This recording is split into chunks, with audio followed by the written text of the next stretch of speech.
சுதா கொங்கரா இயக்கத்தில் SK25 உருவாகிட்டு இருக்கு. ஆமா, சிவகார்த்திகேயனுடைய 25வது திரைப்படத்தை சுதா கொங்கரா தான் டைரக்ட் பண்ணிட்டு இருக்காங்க. இந்த படத்துல ஜெயம் ரவி வில்லனா நடிக்க இருக்காரு. நடிகர் அதர்வா முக்கியமான ஒரு கதாபாத்திரத்தில் நடிச்சிட்டு இருக்காரு.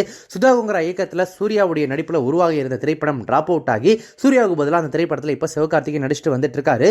சிவகார்த்திகேயனுக்கு இப்ப அமரன் திரைப்படத்துக்கு அப்புறமா மார்க்கெட் வேற லெவல்ல இருக்கு. அதனாலேயே அடுத்தடுத்து அவருடைய நடிப்புல உருவாகக்கூடிய திரைப்படங்களுக்கு மக்கள் மத்தியில் எதிர்பார்ப்பும் ரொம்ப அதிகமா இருக்கு. AR முருகதாஸுடைய டைரக்ஷன்ல தன்னுடைய 23வது திரைப்படத்தில் நடிச்சிட்டு வந்துட்டு அவருடைய 25வது திரைப்படத்தை யார் இயக்குவா அப்படின்ற கேள்விக்கு பதிலாக தான் சுதா கொங்கரா உள்ள வந்தாங்க. ஓகே, இப்போ இந்த படம் படப்பிடிப்பு பரபரப்பாக போயிட்டு இருக்கு. இந்த படத்தினுடைய டைட்டில் மற்றும் ஃபர்ஸ்ட் லுக் இப்போ சிவகார்த்திகேயனோட பர்த்டே ஸ்பெஷலாக ரிலீஸ் ஆகும் அப்படின்னு எதிர்பார்க்கப்படுது. அந்த படத்துக்கு என்ன டைட்டில் வச்சிருக்காங்க அப்படின்றதான் கோலிவுட்ல இப்போ ஹாட் டாபிக்கா இருக்கு. அதை பத்தி ஒரு எக்ஸ்க்ளூசிவ் அப்டேட் நமக்கு கிடைச்சிருக்கு. அது என்ன அப்படின்னா, படத்துக்கு பராசக்தி அப்படின்னு சொல்லிட்டு பெயர் வைக்க இருக்காங்களாமா. பராசக்தி திரைப்படத்தை பத்தி திரையுலகத்தில் தெரியாதவங்களே இருக்க முடியாது. கலைஞர் கருணாநிதி அவர்களுடைய கதை மற்றும் வசனத்தில் நடிகர் திலகம் சிவாஜி கணேசன் நடிப்புல முதல் முறையாக வெளியான ஒரு மிகப்பெரிய black Bastar cult classic movie தான் பராசக்தி.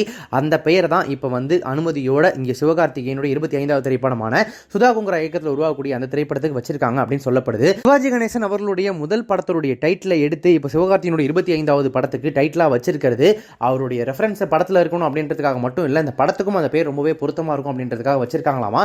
சிவகார்த்திகேயன் மற்றும் படக்குழுவினர் மொத்த பேரும் இந்த படத்தினுடைய டைட்டில் கிடைச்சதுக்கு பயங்கர சந்தோஷமா இருக்காங்க அப்படின்னு சொல்லப்படுது. கூடிய சீக்கிரமாவே அதிகாரப்பூர்வ தகவல் வெளியாகும் அப்படின்னு எதிர்பார்க்கப்படுது.